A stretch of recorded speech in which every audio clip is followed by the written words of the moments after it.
সংবাদ প্রকাশের নিয়মিত আয়োজন আমার ভুবন। আজকে আমাদের স্টুডিওতে উপস্থিত আছেন বিশিষ্ট কথা সাহিত্যিক দীপেন ভট্টাচার্য। দাদা, আপনাকে আমাদের স্টুডিওতে স্বাগত জানাই। ধন্যবাদ অঞ্জন, আমাকে আমন্ত্রণ করার জন্য। আচ্ছা, আমরা আমার ভুবন অনুষ্ঠানে সাধারণত আপনার ভুবন নিয়ে কথা বলবো। আপনার কাজের কর্মক্ষেত্র হলো জ্যোতির্বিজ্ঞান নিয়ে, এবং আপনি পড়াশোনা করেছেন জ্যোতির্বিজ্ঞান নিয়ে। তো এই মুহূর্তে বিজ্ঞানের জ্যোতির্বিজ্ঞানের সর্বশেষ যে তথ্য কি আছে, কি আবিষ্কার আছে? খুব ভালো প্রশ্ন অঞ্জন। গত কয়েক বছরে জ্যোতির্বিজ্ঞানে বেশ কিছু উল্লেখযোগ্য আবিষ্কার হয়েছে। তার মধ্যে একটি হচ্ছে যে কৃষ্ণ গহ্বর বা ব্ল্যাক হোল আমরা যাকে বলি, বা কৃষ্ণ বিবর, তার ছবি তোলা হয়েছে। অবশ্য সবাই বলবে যে কৃষ্ণ বিবর তো ব্ল্যাক হোল সবকিছু আলো শোষণ করে নেয়, সেটার ছবি কি করে তোলা সম্ভব? তো সেটা হচ্ছে গিয়ে আসলে আমরা বলি যে ব্ল্যাক হোলের ছায়ার ছবি নেওয়া হয়েছে, নিয়ে আমি বলছি একটু পরে। আর আরেকটি হচ্ছে যে একটা গ্র্যাভিটেশনাল ওয়েভ বলা হয়, বা মাধ্যাকর্ষণ তরঙ্গ বা মহাকর্ষ তরঙ্গ যাই বলি না কেন, সেটির আবিষ্কার হয়েছে কয়েক বছর আগে। এই দুটি আবিষ্কারই বলতে গেলে যুগান্তকারী।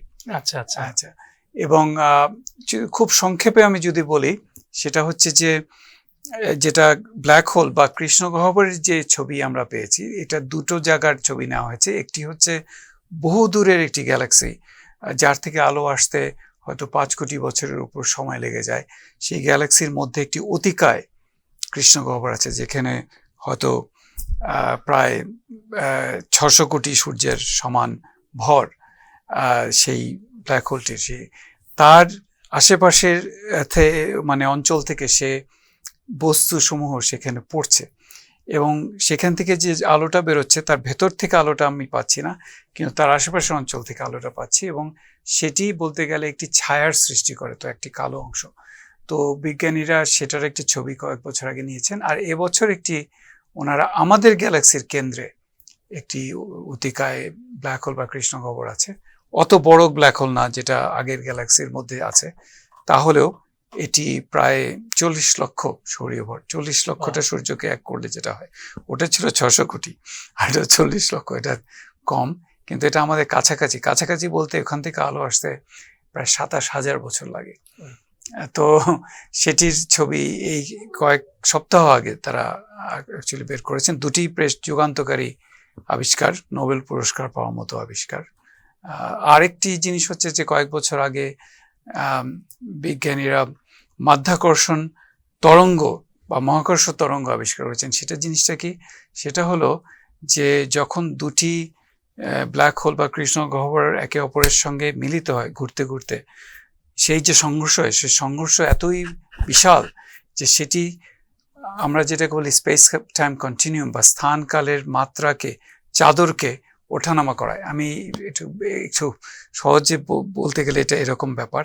আমরা যখন আলোটা দেখি, এই আলো তরঙ্গ এই স্থানের মধ্যে দিয়ে আসে, এটা হচ্ছে স্থানের মধ্যে দিয়ে আসে, কিন্তু মাধ্যাকর্ষণ তরঙ্গ হচ্ছে এই পুরো স্থানটাই ওঠানামা করে, এবং সেটা যে ওঠানামা করে তার পরিমাণটা ক্ষুদ্রাতি ক্ষুদ্র, বলতে গেলে একটি পরমাণুর চেয়েও ক্ষুদ্র, পরমাণুর মধ্যে যে নিউক্লিয়াস আছে তার থেকেও ক্ষুদ্র, নিউক্লিয়াসের মধ্যে যে নিউট্রন প্রোটন আছে তার থেকেও ক্ষুদ্র স্থানকালে।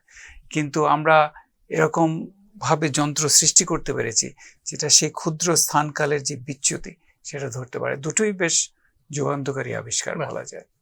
আমাদের যারা বিজ্ঞান নিয়ে একটু পড়াশোনা বা আগ্রহ আছে, বা আমরা যারা সাধারণ মানুষ, বিজ্ঞানের ব্যাপারে কিছু কৌতূহল জাগে, সেটার কিছু প্রশ্ন আমি করতে চাই আপনাকে। যদি ছোট্ট করে যদি কোনো উত্তর দিতে চান, সেটা ছিল যে আমরা এলিয়েন বলে একটা শব্দ খুব পরিচিত, আমরা সিনেমাতে গল্পে বারবার এই নামটা শুনি। ওরা সসার বলে একটা যন্ত্র দিয়ে পৃথিবীতে আসছিল, আদৌ কি আসছিল?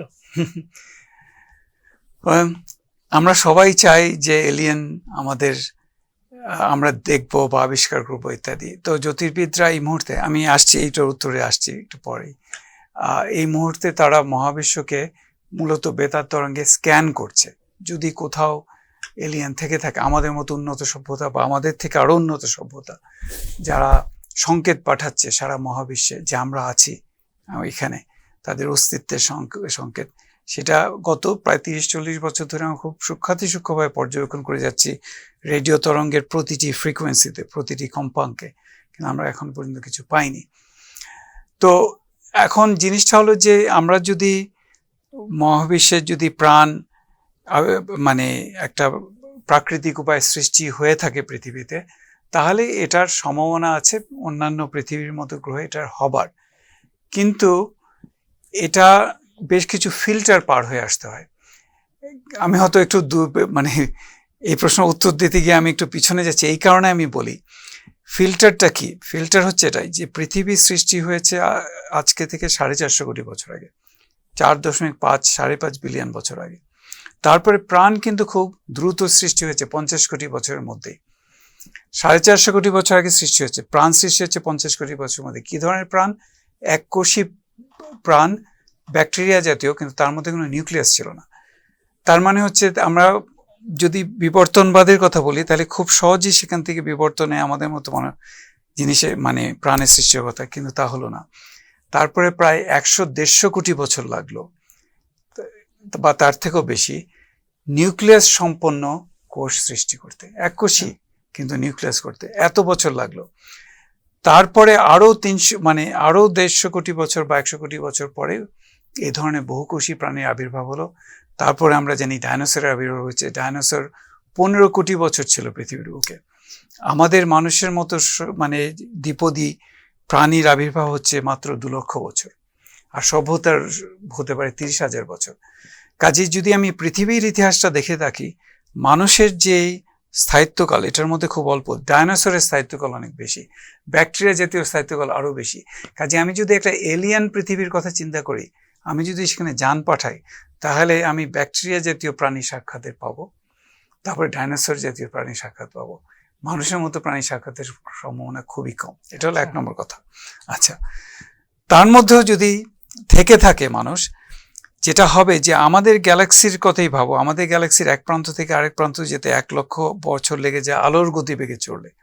আলোর গতিবেগ হচ্ছে সেকেন্ডে 3 লক্ষ কিলোমিটার। কাজেই এখানে যদি 2-3টে উন্নত সভ্যতাও থেকে থাকে, সেটা খুঁজে পাওয়া খুব মুশকিল হবে একে অপরকে। আরেকটা সমস্যা হচ্ছে আমাদের যে নিকটবর্তী তারা, সেটি আমাদের থেকে 4.5 আলোকবর্ষ দূরে।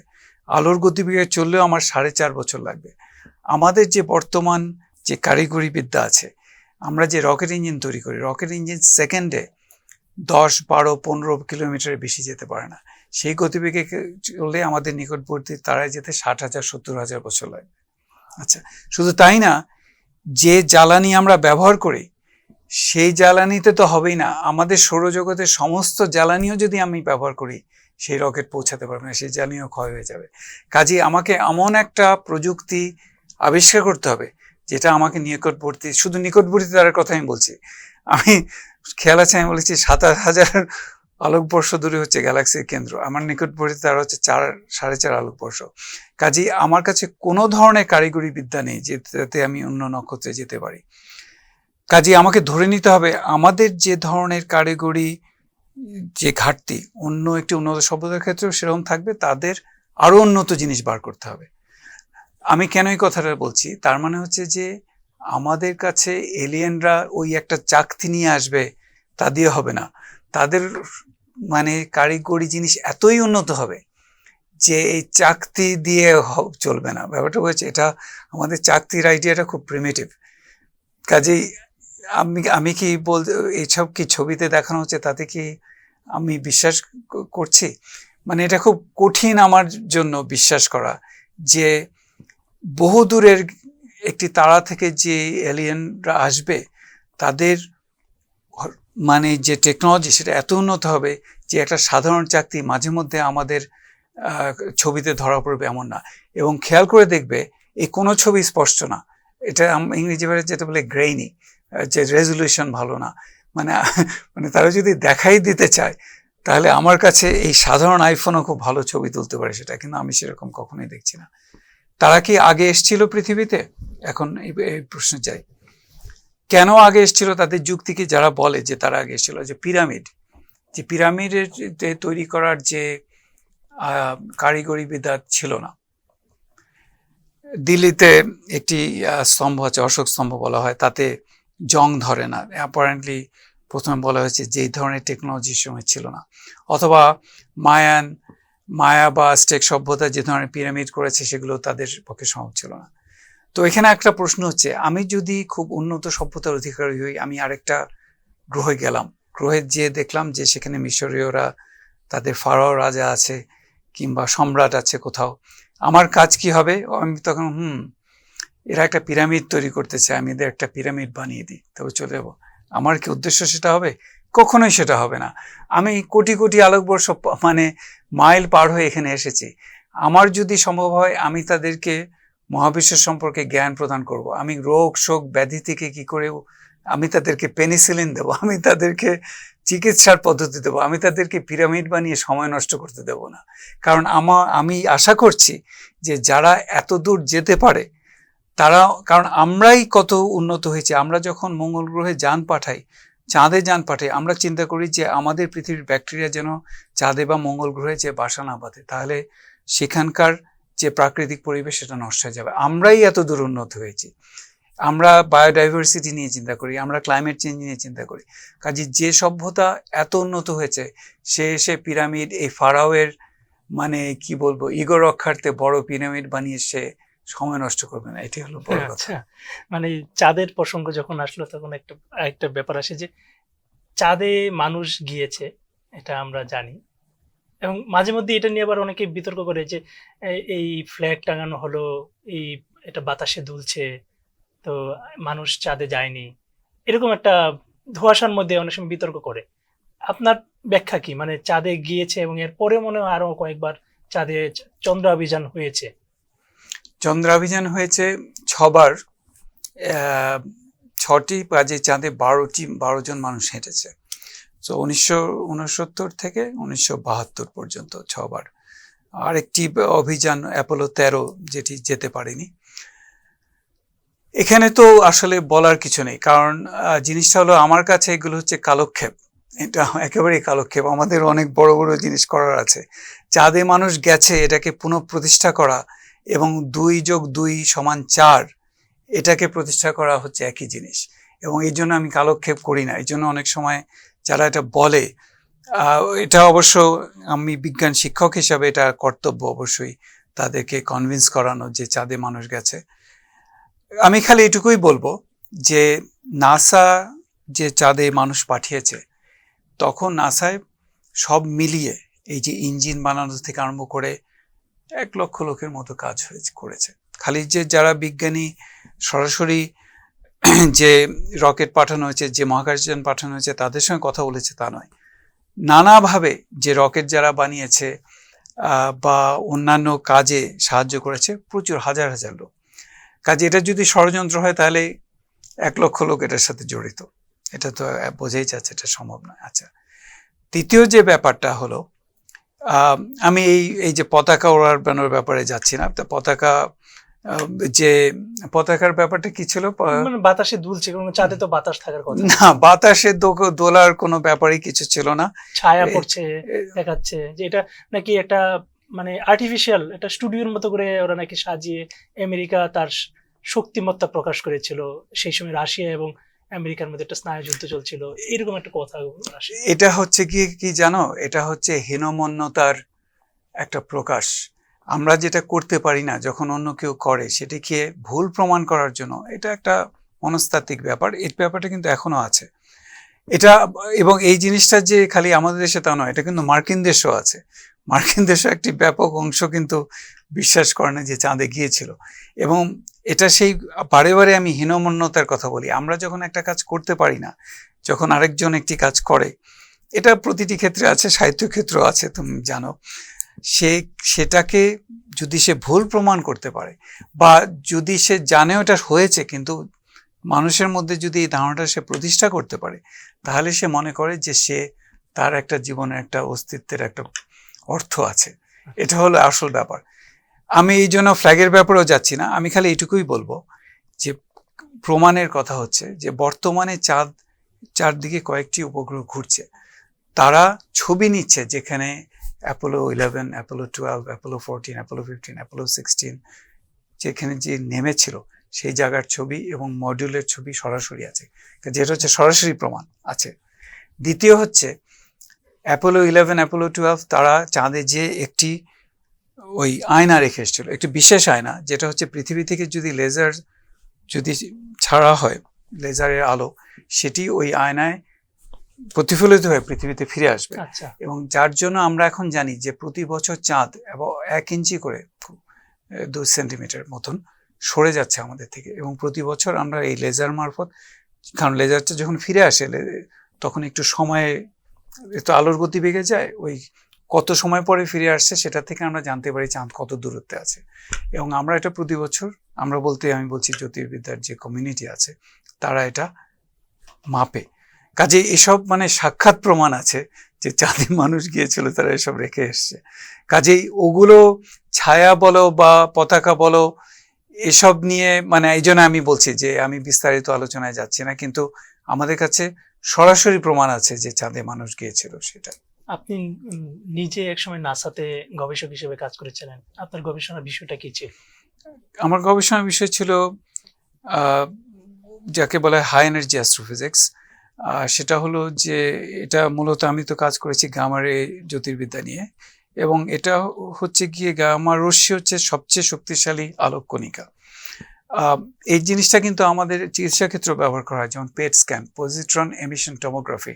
যেমন আমাদের শরীরের মধ্যে একটি তেজস্ক্রিয় পদার্থ ঢোকানো হয় এবং তার মধ্যে একটা ট্রেসার থাকে, যদি কোনো ক্যান্সারের জায়গা হয় সেখানে যেতে যায় জিনিসটা, এবং সেখানে যে সে যে গামা রশ্মি বিকিরণ করে সেটা শরীরের চারদিকে একটি ডিটেক্টর রাখা হয়, এবং এই দুটি গামা রশ্মি দুদিকে যেয়ে কোনখান থেকে আসছে এই জিনিসটা চিহ্নিত করে, তাহলে বোঝা যায় যে টিউমার বা কোনো কিছু হয় সেটা সেই জায়গায় আছে।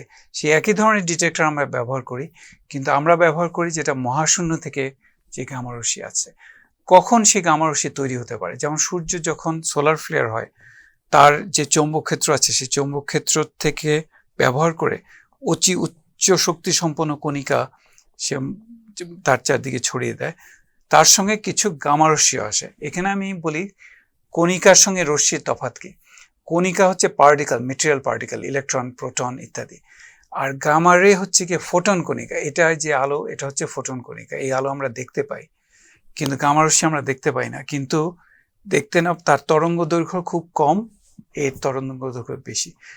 আমরা যদি আর গামা রশ্মির আরেকটা ব্যাপার হচ্ছে তার শক্তি এতই বেশি যে তোমার শরীর ভেদ করে সে চলে যাবে। এই আলো তোমার শরীর ভেদ করে যেতে পারে না, এই আলো তোমার শরীরের ত্বক শুষে নেয় আর কি। এছাড়া গামা রশ্মি, মনে করো যদি একটি তারা তার জীবন শেষে যখন সে বিস্ফোরিত হয় তখন অনেক গামা রশ্মি বিকিরণ করে, অথবা একটি ব্ল্যাক হোল বা কৃষ্ণগহ্বরের চারদিকে যখন বস্তু আবর্তিত হয়ে তার উপর পতিত হয় তখন গামা রশ্মি বিকিরণ হয়। কাজেই গামা রশ্মি ব্যবহার করে আমরা প্রকৃতিতে সবচেয়ে শক্তিশালী যে সমস্ত প্রক্রিয়া আছে সেগুলি আমরা জানতে পারি। তো আমি যখন আমার পিএইচডি থিসিসও ছিল তার উপরে, আমরা ওই ডিটেক্টর তৈরি করে পৃথিবীর বায়ুমণ্ডলের উপরে নিতে হয়, বড় বেলুনে করে বায়ুমণ্ডল প্রায় 30-40 কিলোমিটার উপরে উঠাতে হয়, অথবা তুমি স্যাটেলাইটে করে উপরে উঠাতে পারো, কারণ গামা রশ্মি পৃথিবীর বায়ুমণ্ডলে শোষিত হয়ে যায়। সেটা খুব ভালো জিনিস, কারণ হলো না হলে সেটা যদি তোমার শরীরে পড়তো সে শরীরের জন্য ক্ষতিকারক। আরেকটা জিনিস বলে রাখি যে আমাদের পৃথিবীর বায়ুমণ্ডল এবং আমাদের পৃথিবীর চৌম্বক ক্ষেত্র আমাদের জীবন ধারণের জন্য খুব মানে একটা জিনিস যেটা সবসময় দরকার। পৃথিবীর যদি চৌম্বক ক্ষেত্র না থাকতো এবং গামা এবং বায়ুমণ্ডল যদি না থাকতো, পৃথিবীতে প্রাণের বিবর্তনই হতো না বলতে গেলে। তো যাই হোক, এই আমি এটা নিয়ে কাজ করতাম আর কি। প্রাণের বিবর্তনের প্রসঙ্গ যেহেতু আসলো, আমি একটু জানতে চাচ্ছিলাম যে এই মুহূর্তে আপনাদের কাছে কি সর্বশেষ তথ্য আছে মঙ্গল গ্রহের প্রাণের অস্তিত্ব নিয়ে? মঙ্গল গ্রহে প্রাণের তো অস্তিত্ব নিয়ে কোনো এ পর্যন্ত কোনো পজিটিভ সংবাদ পাওয়া যায়নি। প্রাণের জন্য চেষ্টা করা হচ্ছে যে সেখানে আদিতে কোনো সেই যে আমি ব্যাকটেরিয়া জাতীয় প্রাণীর মানে প্রাণের কথা বলছিলাম, কাজেই সেই জিনিসটা অনগোয়িং। আমাকে যদি মানে আমার এই বিষয়ে মতামত জিজ্ঞেস করো, আমি বলবো যে মঙ্গলে প্রাণের ও ধরনের প্রাণ পাওয়ার সম্ভাবনা ক্ষীণ। এটা আমি খুব এই বিষয়ে খুব স্কেপটিক। যে আদৌ আমাদের সৌরজগতে সেরকম ভাবে ওই জাতীয় প্রাণের সন্ধান পাওয়া যাবে কিনা। বলা হচ্ছে যে প্রাণ ছিল মঙ্গল গ্রহে, এখন নেই, কারণ মঙ্গল গ্রহ যখন সৌরজগৎ সৃষ্টি হয়েছে, সমস্ত গ্রহ একসাথে সৃষ্টি হয়েছে, মঙ্গল গ্রহে কিন্তু ছিল, জল ছিল, পানি ছিল, তখন মঙ্গল বড় বড় হ্রদ রয়েছে। কিন্তু যে কারণে আমি একটু আগে বললাম যে চৌম্বক ক্ষেত্র দরকার এবং বায়ুমণ্ডল দরকার, মঙ্গল গ্রহে চৌম্বক ক্ষেত্র ছিল না।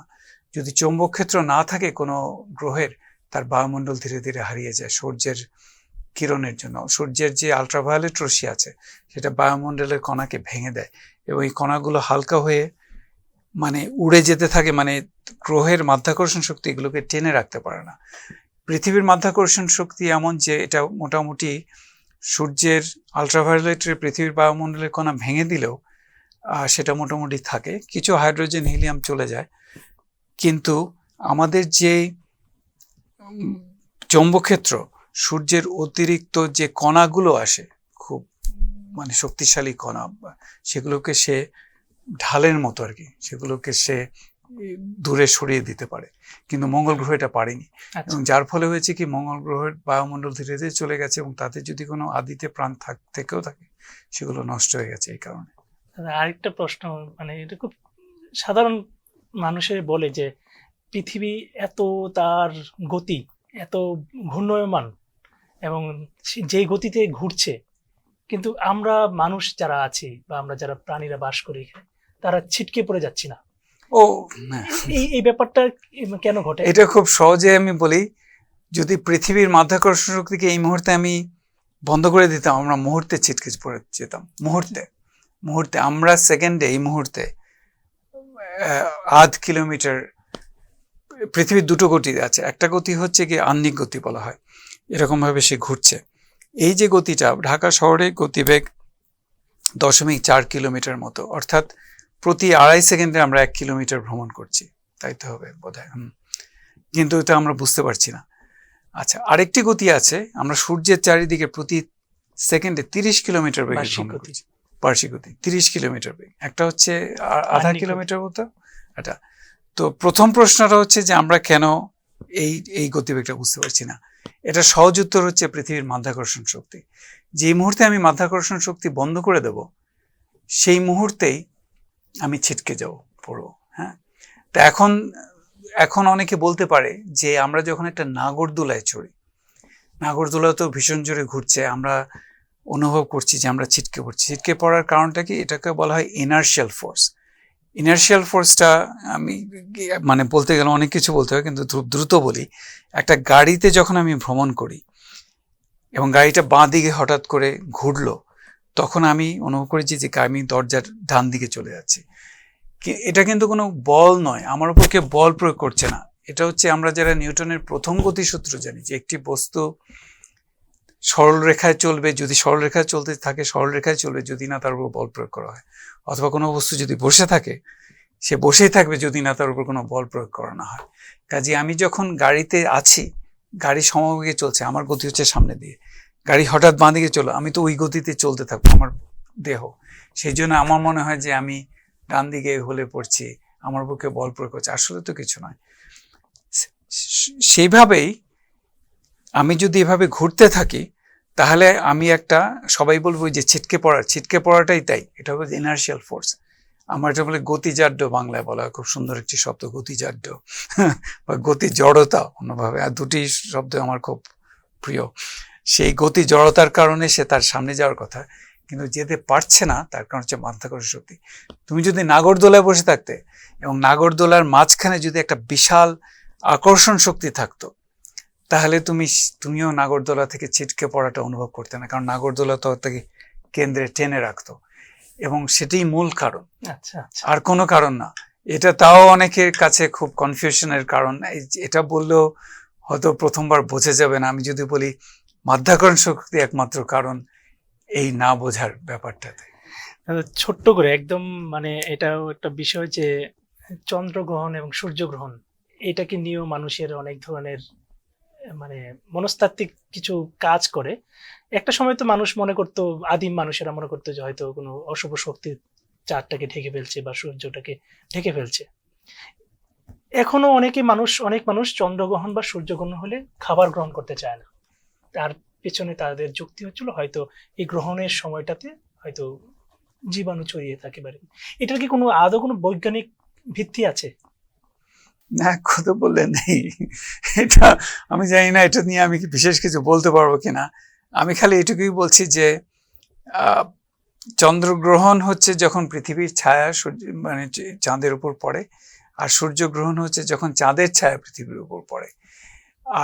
বৈজ্ঞানিকভাবে আমি অনেক কিছু বলতে পারি, কিন্তু আমাদের যে ধরনের সংস্কার খাদ্য গ্রহণের ব্যাপারে এতে কিছু বলার নেই।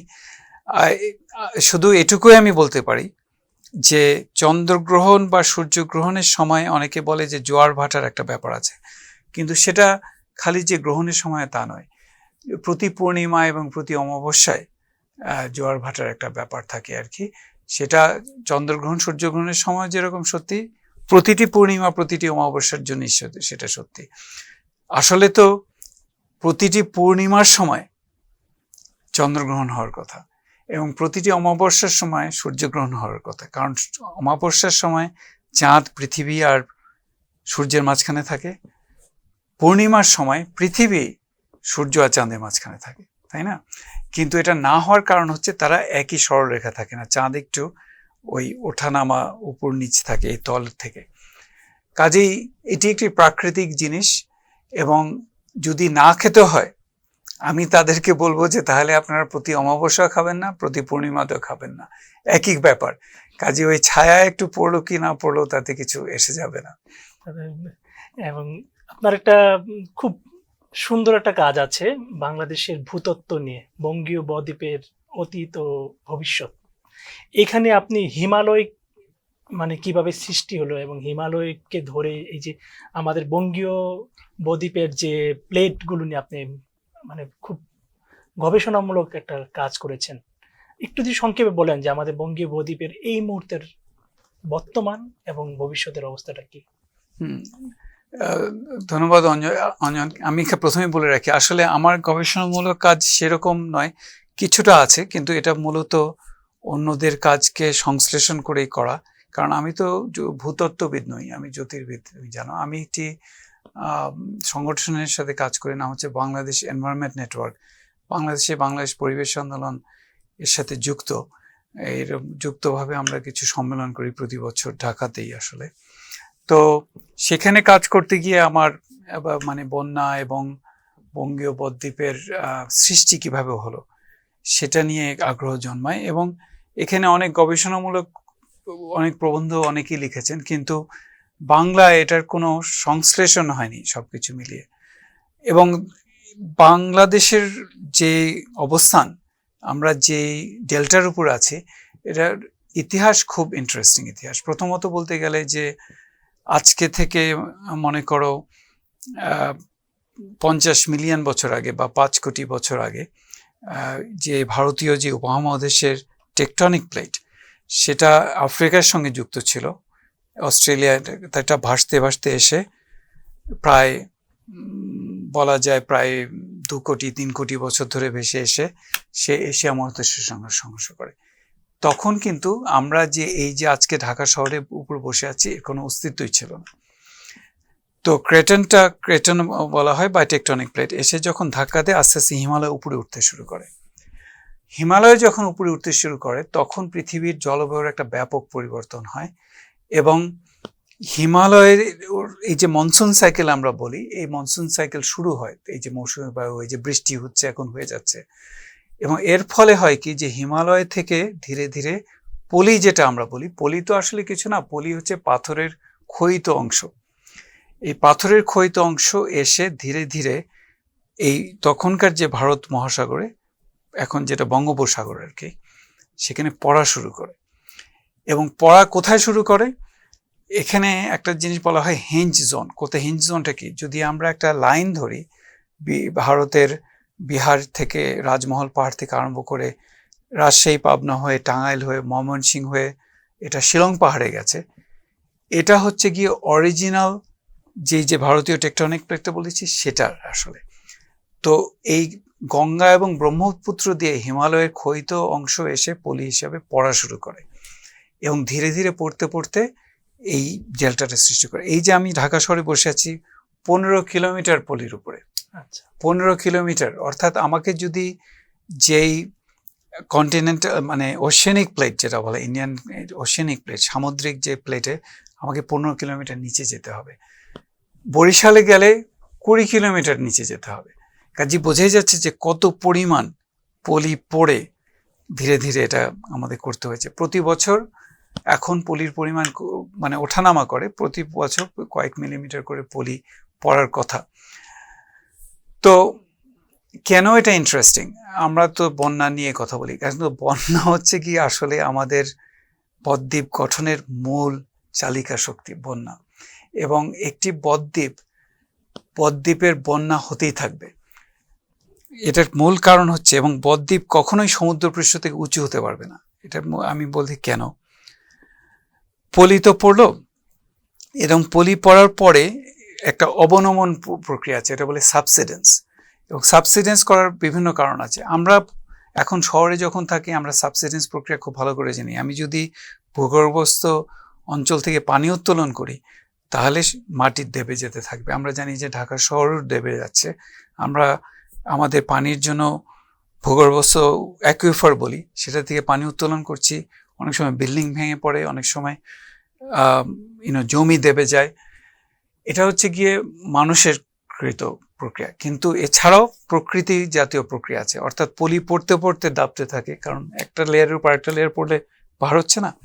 আরেকটা কারণ হচ্ছে টেকটনিক প্রক্রিয়া, অর্থাৎ ক্রমাগতই আমাদের যে অংশটা এটা আরাকান অঞ্চল, বার্মাজ অঞ্চলে ঢুকে যাচ্ছে, এবং সেই কারণেও একটা সাবসিডেন্স হচ্ছে। তো এখন পলি পড়লো, কিন্তু মনে করো বন্যা হচ্ছে না, নতুন পলি আসছে না, সাবসিডেন্স হলো। হ্যাঁ, এখন সমুদ্র তো আবার তাহলে উঠে যাচ্ছে, তখন আবার বন্যা হলো, বন্যাতে নতুন পলি আসলো, আবার সাবসিডেন্স শুরু হলো। কিন্তু যদি বন্যা না হয় তাহলে সাবসিডেন্সই হতে থাকবে এবং জমি নিচে নেমে যাবে, সমুদ্র ভিতরে ঢুকবে।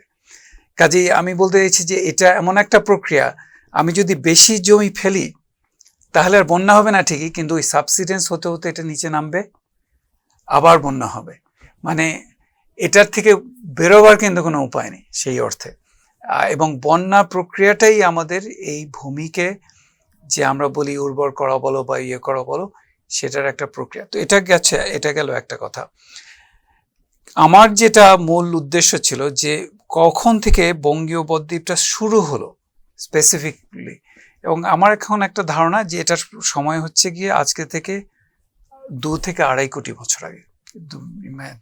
এবং এটার মূল চালিকা শক্তি হচ্ছে গঙ্গা এবং ব্রহ্মপুত্র। এক সময় বলা হতো যে গঙ্গার এই যে গঙ্গা পদ্মার প্রবাহ, এটা ছিল পশ্চিমমুখী, আরব সাগরে যে পড়তো। পরবর্তীকালে ভারতবর্ষে একটি জায়গা আছে রাজস্থানের কাছে, আরাবলী পাহাড় যখন উঠলো তখন গঙ্গা প্রবাহটা পূর্ব দিকে প্রবাহিত হওয়া শুরু করলো, আজকে থেকে হয়তো 1.5 কোটি বছর আগে, এরকম কিছু 15 মিলিয়ন বছর আগে। এবং তখন থেকে এই দুটি প্রবাহ মিলিত হয়ে এটা ব্রহ্মপুত্র এক সময় প্রভাবিত হতো সিলেট অঞ্চল দিয়ে, তারপরে যখন শিলং পাহাড় উঠলো এটা আটকে দিল, তখন সে প্রভাবিত হচ্ছে এখন শিলং পাহাড়ের পশ্চিম দিক থেকে। খুব ইন্টারেস্টিং জিনিস, যেমন ধরো আদি ব্রহ্মপুত্র যেটা ময়মনসিংহ শহরের উপর দিয়ে যায়, সেটা তো মূল প্রবাহ ছিল আজকে থেকে 200-250 বছর আগে, 300 বছর আগে। তারপর একটা ভূমিকম্প হয়, এখন মূল যমুনা প্রবাহ হয়েছে। কিন্তু আমি যদি 1000 বছরের হিসাব দেখি, কয়েক হাজার বছরের দেখি, আমি তো জ্যোতির্বিদ, আমার কাছে কয়েক হাজার বছর কিছু নয়। এই দুটি নদী একে অপরকে অল্টারনেট করে। তার মানে কি, এই যে এখন বন্যা হচ্ছে, হ্যাঁ ব্যাপক বন্যা হচ্ছে সুনামগঞ্জে, হাওড় অঞ্চলে, এই বন্যা মানে হতে থাকবে, মানে এটা খুব নেগেটিভ শোনাচ্ছে। এটার একটা অন্যতম কারণ হচ্ছে যে শিলং পাহাড় উঠছে, ডাউকি ফল্ট বলে একটা ডাউকি যে নদী আছে, এখানে ফল্ট আছে, আর এই হাওড় অঞ্চল দেবে যাচ্ছে নিচে। আচ্ছা, পাহাড় যত উঠছে, কারণ এটাও একটা টেকটনিক প্রক্রিয়া। এই জিনিসটা, এই যে ময়মনসিংহের উত্তর অঞ্চল এই শিলং পাহাড়কে আঘাত করে নিচে নামতে চাইছে, হাওড় অঞ্চল নেমে যাচ্ছে, শিলং ম্যাসিভ বলা হয়, শিলং পাহাড় উঠছে, যার ফলে বন্যা হওয়া স্বাভাবিক এই অঞ্চলে।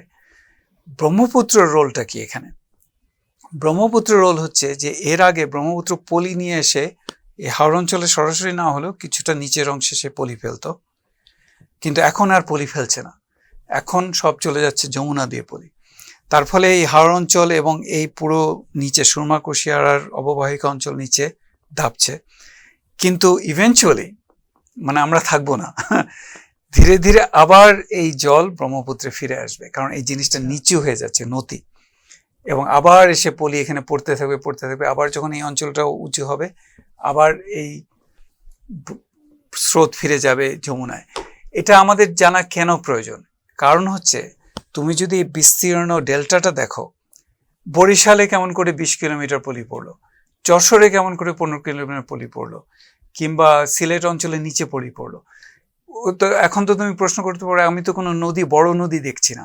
তার মানে হচ্ছে এই নদীগুলো এই অঞ্চলে কোনো না কোনো সময় ছিল, এবং এই নদীগুলো, এটা ইংরেজিতে একটা কথা তারা বলে অ্যাভালশন, অর্থাৎ এই নদীগুলির পথ পরিবর্তন হতে বাধ্য কয়েক হাজার বছর পর পর, এবং সেই পুরো অববাহিকা অঞ্চলকে ধরে করবে। ধরো আজকে থেকে হতে পারে 10,000 বছর আগে গঙ্গার প্রবাহ ছিল আরো পশ্চিমে, ধীরে ধীরে সে পদ্মার প্রভাবে এখানে এসে আড়িয়াল খাঁ ইত্যাদি করতে করতে, কারণ তাকে পুরো অঞ্চলটা কিন্তু বিধৌত করতে হবে পলি দিয়ে, তাই না? কাজেই আমি বলছি যদি আমরা হাজার হাজার বছর হিসাব করি, এই নদীগুলিকে মানে তার পথ পরিবর্তন করবেই। সেই জন্য আমরা যখন বলি ভাঙনের ব্যাপারটা মানুষ আসার আগে এটা খুব একটা প্রাকৃতিক পর্যায়ে ছিল, এবং আমরা যখন বন্যা নিয়ন্ত্রণের কথা ভাবি আমরা সেই প্রাকৃতিক পর্যায়ের কথাটা ভাবি না, এবং এই জন্য নদী শাসন এটা খুব কঠিন একটা জিনিস। এবং নদী শাসন করা, আমি হয়তো একটু অন্যভাবে চলে যাচ্ছি, কিন্তু আমি যদি ভবিষ্যতের কথা বলছি, আমি যদি ভবিষ্যতের দিকে তাকাই, আজকে থেকে আমি সবসময় চিন্তা করি আজকে থেকে 50 লক্ষ বছর পরে কি হবে। তুমি যদি এই হিসাবটা দেখো, আমি খুব ইন্টারেস্টিং হিসাব আমি বলি, নেপালের যে অংশটা ধীরে ধীরে নেপালের রাজ্য কমে আসছে, প্রতি বছর সে 1-2 সেন্টিমিটার করে হারাচ্ছে, নাথিং। কিন্তু এটার কারণটা হচ্ছে ভারতের উত্তর অংশ হিমালয়ের নিচে ঢুকে বা এশিয়ার নিচে ঢুকে যাচ্ছে। ধীরে ধীরে যেটা হবে যে হয়তো এক সময় এই ঢোকাটা বন্ধ হয়ে যাবে, এবং ঢোকাটা যখন বন্ধ হয়ে যাবে হিমালয় পর্বতের উচ্চতা কমতে শুরু করবে, কারণ হিমালয়ের উচ্চতা বাড়বে না, এবং এক সময় হিমালয়ের ক্ষয় হতে হতে কোটি কোটি বছর পরে আর থাকবে না, উইচ ইজ অলসো ইন্টারেস্টিং। এটা হচ্ছে একটা অপশন, এবং হিমালয় যদি না থাকে তাহলে আবার বঙ্গীয় বদ্বীপও থাকবে না। আরেকটা অপশন হচ্ছে যে আরাকান যে পর্বত, যেটা পার্বত্য চট্টগ্রাম থেকে যে পর্বতটা উঠেছে, এটার মূল কারণটা হচ্ছে যে এই যে ইন্ডিয়ান টেকটনিক প্লেট ঢুকে যাচ্ছে বার্মার নিচে, এবং ঢোকার ফলে হচ্ছে কি তুমি যদি একটা এটাকে বলে আমি বলি চাঁচা, অর্থাৎ এই উপরের অংশটা চেয়েছে উঠে আসছে, এবং তুমি যদি পার্বত্য চট্টগ্রামে যাও বহু পুরাতন পাথর পাবে, কারণ পাথরটা পৃথিবীর নিচ থেকে উঠে আসছে, এবং যেহেতু ধীরে ধীরে ঢুকছে এরাও বছরে 1-2 সেন্টিমিটার করে পশ্চিম দিকে অগ্রসর হচ্ছে। আজকে থেকে কয়েক কোটি বছর পরে বেসিক্যালি এই পুরো পর্বতাঞ্চল পুরো বাংলাদেশ ডেল্টাকে অতিক্রম করে যাবে, অর্থাৎ থাকবে না ডেল্টা। কাজে নো ম্যাটার হোয়াট, আমি যদি কোটি কোটি বছর হিসাব করি ডেল্টা থাকবে না। আমি তো আজকে থেকে 100-200 বছর পরের ক্লাইমেট চেঞ্জের ফলে যে বাংলাদেশে সমুদ্রের আগমন হবে তার কথা বলছি না, যেটা হবেই। মানে তুমি যদি কয়েক হাজার বছর হিসাব দেখো, তুমি যদি সত্য যুগের হিসাব দেখো, সমুদ্র আসতে বাধ্য, সেটা তুমি কিছুতে আটকাতে পারবে না। আপনারা 1975 সাল থেকে আপনারা কয়েকজন বন্ধু মিলে বিজ্ঞান এবং পরিবেশ নিয়ে একটা আন্দোলন করছেন, একটা সংগঠনের মাধ্যম দিয়ে। আপনার এই সংগঠনের কার্যক্রম নিয়ে যদি একটু সংক্ষেপে বলেন। হ্যাঁ, অনুসন্ধান চক্র আমরা যখন করি আমাদের তো কাজ, আমরা ভেবেছিলাম যে আমরা তখন তো কলেজে পড়তাম, যে বিজ্ঞান চর্চা বিভিন্ন জায়গায় ছড়িয়ে দেওয়া, আউটরিচ, আসলে গবেষণামূলক তো নয়। তো পরবর্তীকালে অনুসন্ধান চক্র অনেক উত্থান পতনের মধ্যে দিয়ে গেছে, এটা এখনো টিকে আছে এটুকু আমি বলতে পারি। তবে এটার অন্যতম কার্যক্রম হয়েছে জ্যোতির্বিদ্যার ক্ষেত্রে। যেমন আমি বলি 1900, তো এখন সময়টা 2009 সনে যেমন আমাদের পূর্ণ চন্দ্রগ্রহণ, সূর্যগ্রহণ হয়েছিল বাংলাদেশে। আমাদের একটা ক্যাম্পেইন বলি আর কি, অভিযান, পঞ্চগড়ে আমরা ক্যাম্প করেছিলাম জনসাধারণকে সূর্যগ্রহণ দেখানোর জন্য পঞ্চগড় স্টেডিয়ামে প্রায় 15,000-20,000 লোকের আগমন হয়েছিল। ওই ভেবেছিল আমরাই সূর্যগ্রহণ ঘটাবো, এরকম একটা ব্যাপার আর কি। তো এরকম অনেক ক্যাম্প হয়েছে, তোমার কক্সবাজারে বলয়গ্রাস হয়েছিল পরের বছর, সেটাও আমরা অর্গানাইজ করেছিলাম। তো এরকম ছোট ছোট অনেক জিনিস হয়েছে। আমরাও এখনো বিভিন্ন স্কুলে টেলিস্কোপ নিয়ে যাই সূর্যের সানস্পট, দিনের বেলা সূর্যের সানস্পট দেখানোর জন্য, কিংবা সূর্যের চারদিকে যে করোনা হয় সেই সব জিনিসের জন্য। এখন বাংলাদেশে নানাবিধ আরো সংগঠন হয়েছে এবং ওইভাবে বিজ্ঞান প্রসার হচ্ছে কিছুটা। কিন্তু আমি তাও বলবো যে আমরা যে আশা করেছিলাম বাংলাদেশে বিজ্ঞান প্রসার, আমি বলবো জনসাধারণের যে জনসংখ্যা আছে তার তুলনায় এটা কিছু নয়। আমরা যাই করি না কেন, এটা আমি সবসময় শিশির বিন্দু দিঘির মধ্যে ভাবি, কারণ আমাদের দিঘিটা খুব কঠিন অবস্থায় আছে। এবং এখানে বিজ্ঞান চেতনা এবং বিজ্ঞান প্রসার, আমি বলবো 1975 সনে অনুশীলন চক্র শুরু হয়েছিল। আমি যদি আপেক্ষিকতা বিচার করি, বিজ্ঞান চেতনা অনেক পিছিয়ে গেছে সেই তুলনায়। আচ্ছা দাদা, আপনি যুক্তরাষ্ট্রের ক্যালিফোর্নিয়ার মরেনো ভ্যালি কলেজের মানে পদার্থবিজ্ঞান পড়ান, এবং সেই অধ্যাপনার পাশাপাশি আপনি এই মুহূর্তে কি নিয়ে ব্যস্ত আছেন, বিজ্ঞানের কোন বিষয়টা নিয়ে কাজ করছেন? যেহেতু এখন মূলত আমি শিক্ষকতা করি, সেই জন্য গবেষণার কাজটা আসলে আমি সেভাবে এখন করতে পারছি না। আমি তো আমাকে গামারে জ্যোতির্বিদ্যার কথা বলেছিলাম, আমি অনেক বছর আগে একটা কাজ করি, সেটা হচ্ছে আমাদের গ্যালাক্সিতে যে তারারা বিস্ফোরিত হয় তাদের বলে সুপারনোভা, এবং এটা বিস্ফোরণ হওয়ার পরে তাদের ধ্বংসাবশেষ থেকে যায়। এই ধ্বংসাবশেষ হয়তো লক্ষ বছর থাকে, তারপর তারা মিলিয়ে যায়। কিন্তু এই সুপারনোভা বিস্ফোরণের সময় তারা খুব উচ্চ গতিসম্পন্ন কণা তাদের থেকে বেরিয়ে আসে। এই কণাগুলোকে আমরা বলি কসমিক রেজ, মহাজাগতিক কণা বাংলা। এই কসমিক রেজগুলো কিন্তু পৃথিবীতেও আসে, পৃথিবীর বায়ুমণ্ডলে তারা আঘাত করে, এবং তারা বায়ুমণ্ডলে আঘাত করার পরে আরো অন্য কণা সৃষ্টি হয়। এই যে মুহূর্তে আমরা বসে আছি, আমাদের শরীরের মধ্যে এই পৃথিবীর বায়ুমণ্ডলে আঘাত করার পর যে কণারা সৃষ্টি হয় সেগুলো যাচ্ছে, কোটি কোটি লক্ষ লক্ষ কণা আমাদের শরীরের মধ্যে দিয়ে চলে যাচ্ছে। আমরা মিয়ন, মূলত আমরা সেটার সম্বন্ধে সচেতন নই।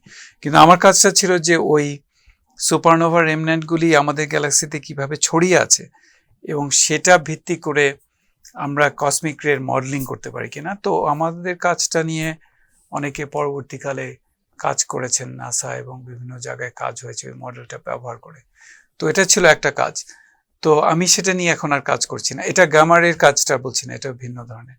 আর এখন আমি মূলত উৎসাহিত, যেমন আমাদের গ্যালাক্সির বিভিন্ন বাহু আছে, একটা বাহু থেকে আরেকটা বাহুকে কি করে চিহ্নিত করা যায়, একটা তারার কনসেন্ট্রেশন। কারণ এখন যেটা হয়েছে যে জ্যোতির্বিদরা যে ধরনের টেলিস্কোপ মহাকাশে পাঠাচ্ছেন, কিংবা স্থানীয়ভাবেও যেটা পৃথিবীর বুকে আছে, তারা সমস্ত ডেটা কিন্তু খুলে দিচ্ছেন সবার জন্য। তুমিও যদি চাও, তোমাকে জ্যোতির্বিদ হতে হবে না, তুমি যদি মোটামুটি এ বিষয়ে কি করে সফটওয়্যার অপারেট করা যায় বা ইত্যাদি, তুমি কিন্তু নিজেই গবেষণা করতে পারো। তো এই ধরনের কিছু জিনিস, ডেটা মাইনিং বলে, সেই ধরনের জিনিস করা সম্ভব। তো সে ধরনের ইন্টারেস্ট এখন আমার আছে। আমি আশা করছি যে যদি আমি 2-1 বছরের মধ্যে রিটায়ার করে যাই, তারপরে এই কাজটা আমি করতে পারবো ভালো করে। চমৎকার, আপনার জন্য অনেক শুভকামনা রইল দাদা। আমাদের আজকের আয়োজন এই পর্যন্ত। আপনাকে অনেক ধন্যবাদ, আপনি আমাদের মানে এই অনেক সময় দিয়েছেন আপনার ব্যস্ততম সময়ের মধ্যে থেকে। আমাকে আমন্ত্রণ করার জন্য ধন্যবাদ অঞ্জন। দর্শক, এই ছিল আমাদের আজকের আমার ভুবন অনুষ্ঠান। সবাই ভালো থাকবেন, সংবাদ প্রকাশের সঙ্গে থাকবেন। সংবাদ, ফিচার ও অনুষ্ঠানের জন্য ভিজিট করুন সংবাদ প্রকাশের ওয়েবসাইট এবং যুক্ত থাকুন ফেসবুক পেজ ও ইউটিউব চ্যানেলের সঙ্গে।